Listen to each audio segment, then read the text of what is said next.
영상으로 확인하겠습니다.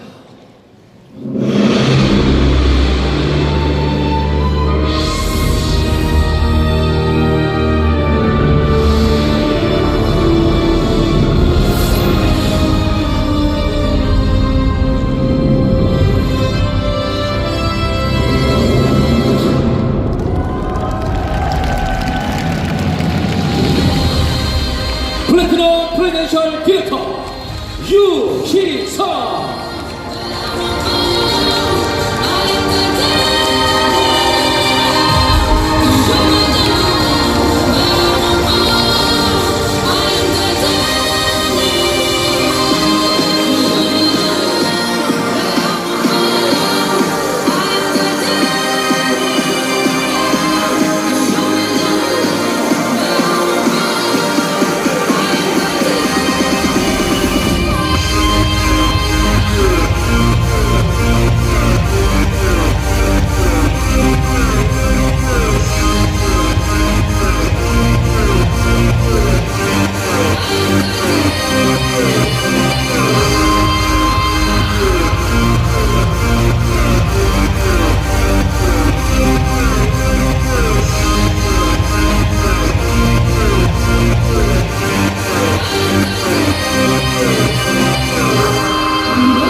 네, 메나테크 어소시에이트 윤석입니다. 다시 한번 인사드리겠습니다.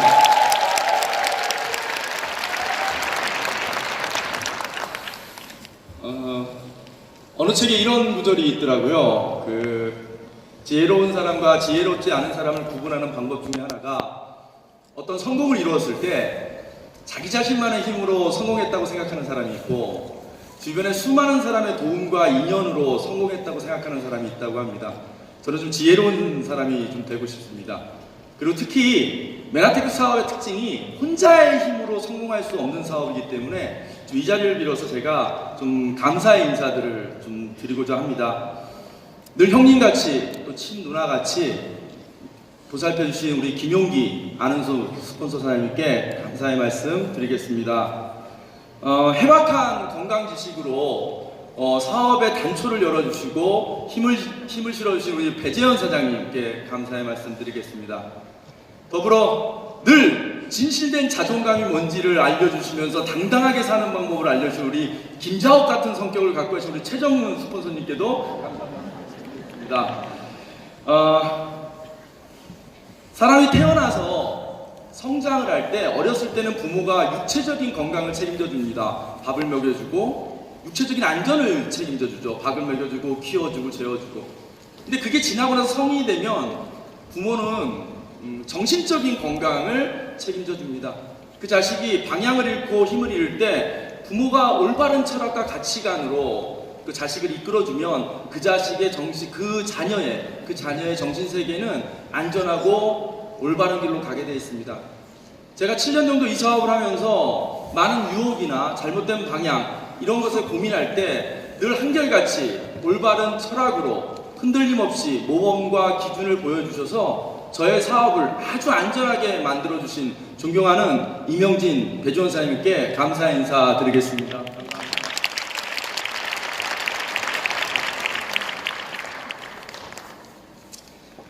제가 다시 태어나도 또다시 태어나도 또다시 태어나도 우리 스폰서사님들 모시고 이 메나텍 사업 할 거고요. 그때도 저의 스폰서님들이 되셨으면 좋겠습니다. 그리고 또 한 분 더 감사할 분이 계십니다. 15년 전에 선입견이라는 진흙탕 속에서 이 메나테크라는 진주를 발견하신 분이 계십니다. 그리고 그 메나테크를 가지고 이 수많은 사람들을 성공을 이끌어주고 그 난관을 헤쳐와 주신 우리 대한민국 대표 사업자이고 1호 사업가이신 정지만 사장님께도 이 자리를 빌어서 영광과 감사 인사 드리겠습니다.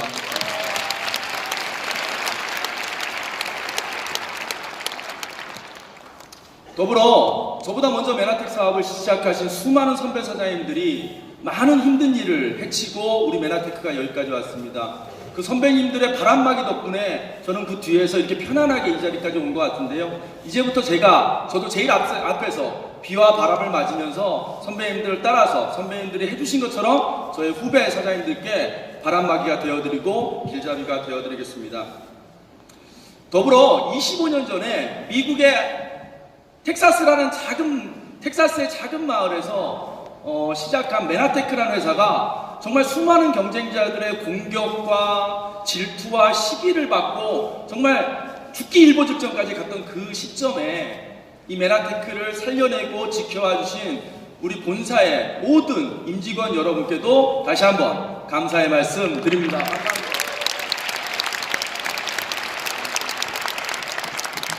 그리고 이 시간에도 이 뒤편에서 저 추운 밖에서 우리 사업자 사장님들을 위해서 애쓰는 우리 메나텍 코리아의 임직원들이 계십니다. 그분들 또한 제가 이 자리에 서기까지 정말 많은 노력을 해주시고 도와주셔서 제가 섰는데요. 이 자리를 빌어서 우리 알바나 사장님께 부탁 하나 드리고 싶은 게 있습니다. 뭐냐면 우리 메나텍 코리아가 굉장히 많이 성장했는데 그 성장만큼 우리 직원들이 월급이 올랐는지 처우가 올랐는지는 궁금합니다. 우리 회사의 규모와 성장에 걸맞은 진급과 월급을 올려줄 계획 있으십니까? 부탁드리겠습니다. 네. 그래서 제 꿈이 뭐냐면 메나테크가 됐으면 좋겠습니다.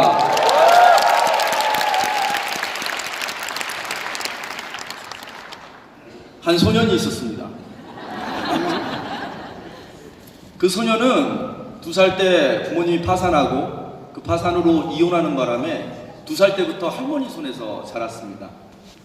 그리고 중학교에 들어가서는 학비가 없어서 중학교 1학년 때부터 고등학교 2학년 때까지 45년을 꼬박 새벽 4시에 일어나서 신문 배달을 합니다. 그러면서도 공부에 좀 재질이 있었는지 그래도 한국에서 우리 3대 대학교에 들어간다는 고려대학교, 우리 사회자님보다 제가 대학교 1년 선배입니다. 고려대학교 경영학과를 4년 장학생으로 들어갑니다. 그리고 ROTC 장교 생활을 하면서 군대 가서 월급을 받고 IMF 때 제대를 했지만 삼성그룹에 당당히 입사해서 1등 신입사원상도 받고 최우수 사원상도 받으면서 죽어라 일을 했습니다. 그래도 이 가난이란 족쇄를 벗어나지 못했습니다. 그래서 저 같은 그 가난의 족쇄를 우리 자식에게 물려주지 않기 위해서 과감히 10년 다녔던 직장을 때려치고 나와서 10년 전에 마케팅 컨설팅을 하고 마케팅 강연을 하는 회사를 만듭니다. 다행히도 회사는 참 잘 돼서 회사 다닐 때보다 저의 법인, 저의 컴퍼니가 잘 돼서 제가 회사 다닐 때보다도 5배, 6배 수입을 올렸습니다. 그런데 문제는 몸에 병이 왔습니다. 그래서 쓰러지고 시간이 지나다 보니까 이것 또한 저를 가난에서 구할 수 없다라는 생각이 들었습니다. 그래서 그때부터 제가 새로운 사업의 아이템들을 찾아가기 시작합니다. 근데 어떤 사업들은 시설비를 내라고 하기도 합니다. 세상은 그렇게 호락호락하게 저에게 기회를 주지 않았습니다. 시설비를 투자하라고 하는 기회도 있었고 아니면 사업의 노하우를 알려줄 테니 가맹비를 내라고 하는 사업들도 있었습니다. 그런데 분석을 해보니 다 위험한 기회였습니다. 위험한 기회. 그런데 메나테크, 몸이 아파서 우연히 먹게 된 메나테크라는 회사를 사업적인 기회로 보니까 리스크는 없는데 리밋이 없는 로리스크, 로리밋인 사업이었습니다. 100% 성공한다고 장담은 할 수는 없지만 적어도 위험하지 않겠다는 확신이 들었기 때문에 이 사업을 한번 시작해봤습니다. 특히 시간에 제한이 없습니다. 여러분, 우리 세상을 살아가다 보면 시간에 제약이 있습니다. 언제까지 해라. 그걸 영어로 뭐라 그래요? 데드라인이라고 합니다. 그 시간의 제약. 근데 이 사업은 시간의 제약이 없습니다. 1년 만에 하는 사람, 2년 만에 하는 사람 다 기다려줍니다. 그래서 저는 결심했습니다. 10년 안에 PD만 된다면 해보겠다. 그래 내가 41살에 시작하니까 51살에 PD가 됐으면 좋겠다라고 사업을 시작합니다. 근데 10년은 고사하고 만 7년이 되기 전에 PD도 아니고 브론즈 PD도 아니고 실버 PD도 아니고 골드 PD를 넘어서 PPD가 됐습니다.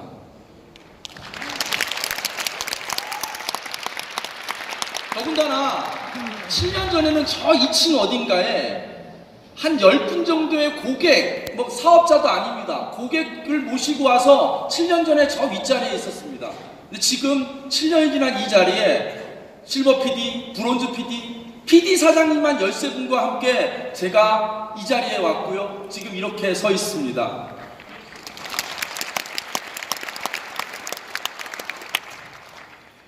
그 소녀는 47살이 됐고요. 아이 셋의 아빠가 됐습니다. 이제 메나텍을 만난 덕분에 세 자녀가 하고 싶고 배우고 싶은 건 무조건 해줄 수 있는 아빠가 됐습니다.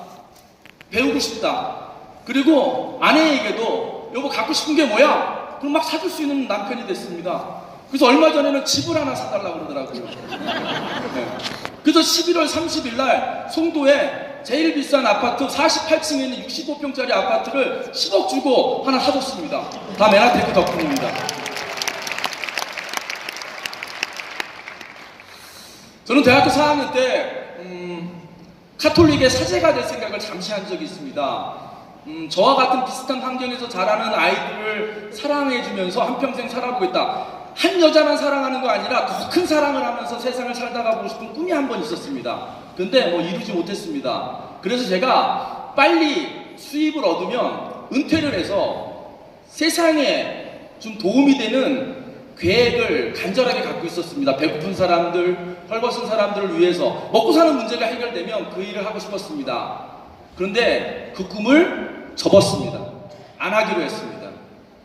왜냐하면 메나텍 사업을 계속하면 아픈 사람을 도울 수 있고 경제적인 문제를 처한 사람을 일으켜 세울 수 있고 누군가에게 꿈을 갖게 해줄 수 있기 때문에 굳이 어디 가서 봉사활동을 하지 않아도 메나텍 사업하는 것 자체만으로도 봉사가 되고 헌신이 된다는 걸 알게 됐습니다. 이제 메나테크는 저에게 직업이 아니라 사명이 됐습니다. 마지막으로 박수를 받는 사람, 칭송을 받는 사람은 그 값을 반드시 해야 된다고 생각을 합니다. 지금 여러분이 보내주신 박수, 칭송, 제가 생각하는 제 인생의 가장 큰 빚이라고, 부채라고 생각하면서 앞으로 살아가겠습니다. 그 빚을 차근차근 하나씩 갚아가도록 하겠습니다. 박수 한번 쳐주실래요? 마지막입니다. 아까 감사 얘기를 할 때 한 분을 빼뜨려서 이 감사 말씀드리고 내려가도록 하겠습니다.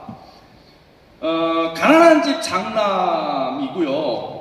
비전도 없고 가난한 집 장남입니다.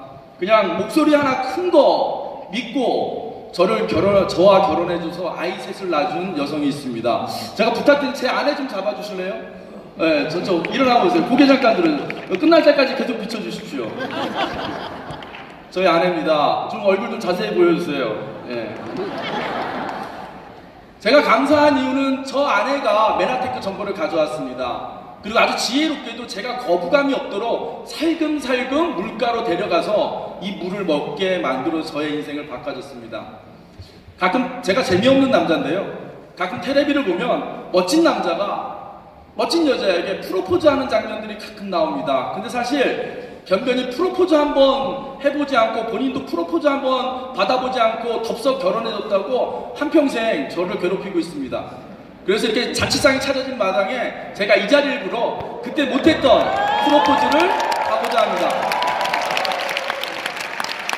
희정씨, 나랑 결혼해줘서 너무 감사하고 나의 비전을 믿어줘서 감사하고 다시 태어나도 당신과 결혼할 거고 앞으로 살아있는 동안 당신만을 위해 살겠습니다. 감사합니다!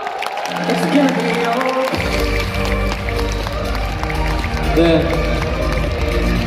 자, 이 자리에서 프로포즈까지 하셨네요. 예. 아주 좋은 자리입니다.